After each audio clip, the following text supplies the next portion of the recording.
आपली दुसरी रेसिपी असणार आहे मँगो क्रम्बल। ते कसं बनवायचं मी तुम्हाला सांगतो, पण त्याआधी काय काय साहित्य घेतलंय ते पाहून घेऊ। साहित्यामध्ये आपण घेतलेत ऑब्वियसली आंबे, नंतर 2 चमचे कंडेन्स मिल्क, आपल्याला लागणारे ब्राउन शुगर, 50 ग्रॅम बटर आणि 100 ग्रॅम मैदा, तसंच आपल्याला लागणारे मीठ, दालचिनी पूड, जायफळ पूड आणि लिंबाचा रस। सुरुवात करण्या अगोदर आपण मैदा आणि बटर याचं मिश्रण बनवून घेऊया। एक प्रकारचं डो आपण बनवून घेऊया।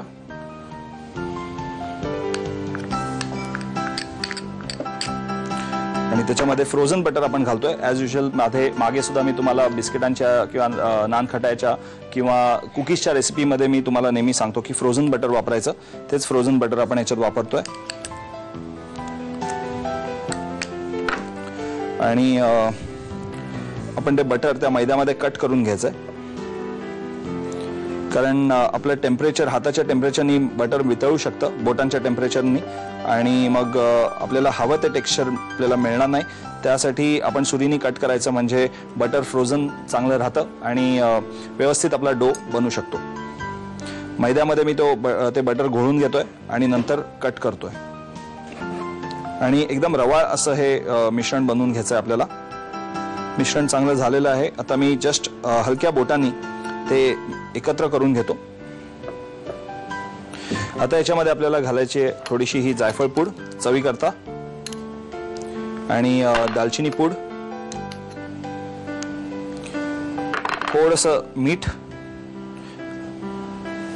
नंतर 2 चमचे ब्राउन शुगर।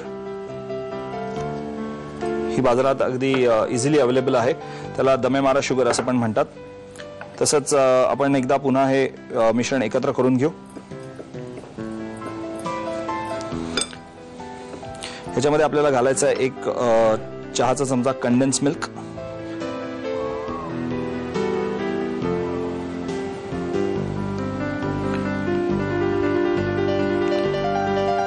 आणि आपण आता हे सगळं मिश्रण पुन्हा एकदा मिक्स करून घेऊ।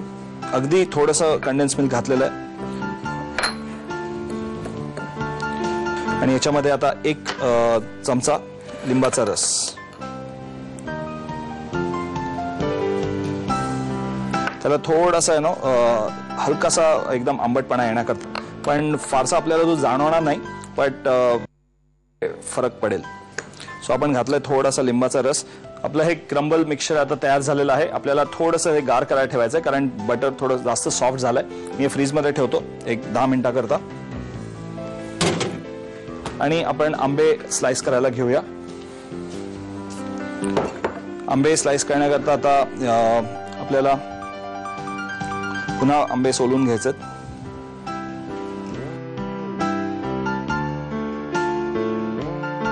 आपण आंबे असे सोलून घेतलेत, थोडेसे फर्म आंबे आहेत तेच घेतोय मी परत।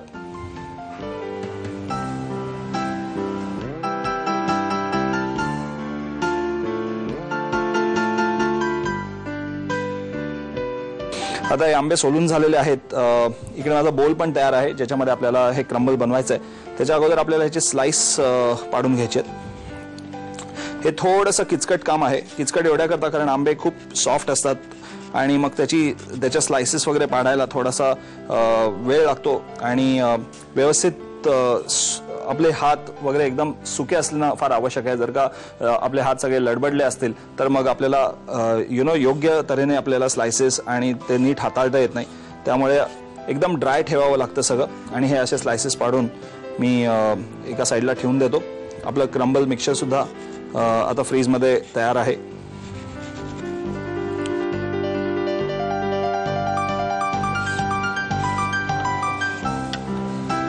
अशा स्लाइसेस मी पाडून घेतलेले आहेत। क्रम्बल सुद्धा तयार झालेला आहे। या बोलमध्ये आपल्याला ते बेक करून घ्यायचं आहे। आता तुम्ही OTG मध्ये बेक करू शकता किंवा मायक्रोमध्ये बेक करू शकता। मी आता तुम्हाला मायक्रोमध्ये बेक करून दाखवतोय। या बोलला आपण थोडंसं बटर लावून घेऊ।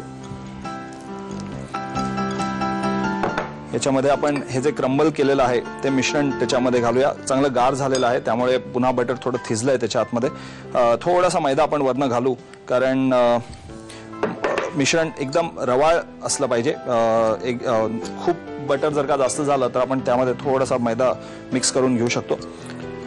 आता हे मिश्रण आपण या बोलमध्ये खालती लावूया थोडंसं आणि याच्यामध्ये आंबा सुद्धा ठेवूया, म्हणजे एक आधी लेअर देऊया या मिश्रणाची.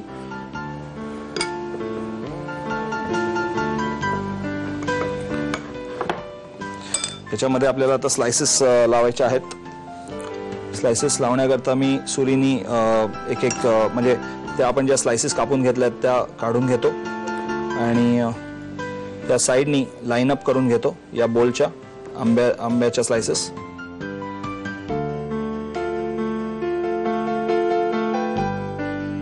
आपल्यानंतर हे बेक करायला ठेवायचं. मायक्रोमध्ये बेक करण्याकरता आपण एक 8 ते 10 मिनिटाकरता आपण ते डायरेक्ट शिजायला ठेवूया. मायक्रोमध्ये करताना एक 8 ते 10 मिनिटं आपण हाय पॉवरवरती आपण ते बेक करून घेणार आहोत. जर का तुम्हाला OTG मध्ये करायचं असेल तर अराउंड 180 डिग्री सेंटीग्रेडला 15 मिनिटाकरता तुम्ही हे बेक करून घेऊ शकता. क्रंबल चांगलं असं क्रिस्पी झालं की समजा की बेक झालेलं आहे. सो तेवढं इनफ होईल.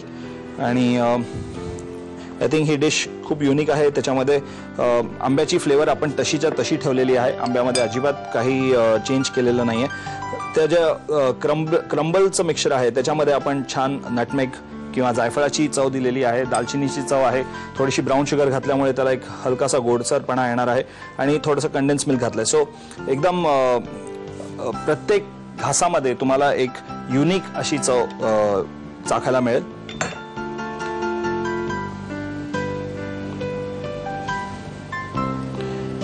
आपलं हे मिश्रण आता या बोलमध्ये सेट करून ठेवलेलं आहे. आता आपल्याला बेक करून घ्यायचं आहे. बेक करण्याकरता मायक्रोवेव्ह मध्ये करणार असाल तर 8 ते 10 मिनिटांकरता हाय पॉवरवरती ते चांगलं कुक करून घ्यायचं. नाहीतर ओव्हनमध्ये करणार असाल तर 180 डिग्री सेंटीग्रेडला 15 मिनिटांकरता आपण हे बेक करायला ठेवायचं. हे मी बेक करायला ठेवतो. तुम्ही याचं साहित्य आणि कृती लिहून घ्या. मँगो क्रंबल बनवण्यासाठी लागणारं साहित्य: आंबे, कंडेन्स्ड मिल्क, बटर, मैदा, मीठ, दालचिनी पूड, जायफळ पूड, लिंबाचा रस आणि ब्राऊन शुगर. कृती: प्रथम मैदा आणि बटर कट अँड पोर्ड मेथडने एकजीव करून मिश्रण तयार करावं. त्यामध्ये चवीनुसार जायफळ पूड, दालचिनी पूड, मीठ आणि ब्राऊन शुगर एकजीव करावी. त्यामध्ये कंडेन्स्ड मिल्क आणि लिंबाचा रस घालून मिश्रण फ्रीज मध्ये ठेवावं. साल काढून आंब्याचे तुकडे करून घ्यावेत. एका मायक्रोवेव्ह बाउल मध्ये क्रंबलचं मिश्रण आणि आंब्याच्या फोडींचे लेयर्स घालावेत. हाय पॉवर टेम्परेचरला 8 ते 10 मिनिटं मायक्रोवेव्ह करून डेझर्ट सर्व्ह करावं.